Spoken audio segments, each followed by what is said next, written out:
On connaît la vallée du Rhône pour ses difficultés de circulation l'été. C'est une des zones les plus embouteillées de France. C'est la situation que vous devez gérer.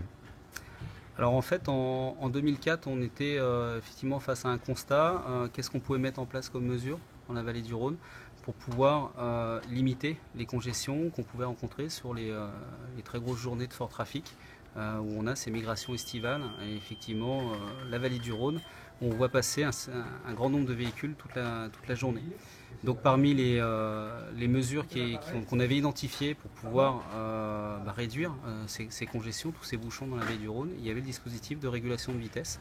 Que vous avez testé dans un premier temps et qui est aujourd'hui en fonctionnement au quotidien chaque année.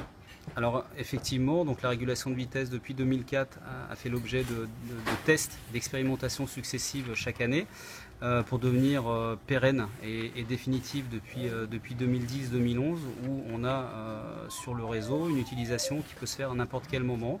À chaque fois que le niveau de trafic le nécessite, on peut abaisser la limitation de vitesse de 130 à 110 km/h, voire 90 si le niveau de trafic le nécessite et de manière anticipée pour pouvoir réduire significativement le nombre de bouchons. Et ça fonctionne.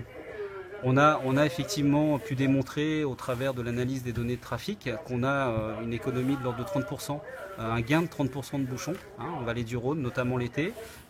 Sur les accidents matériels également, on constate 25% d'accidents matériels en moins, donc qui derrière permettent encore une fois d'économiser du bouchon sur l'autoroute A7 dans la vallée du Rhône. Est-ce que le système a des limites malgré tout ?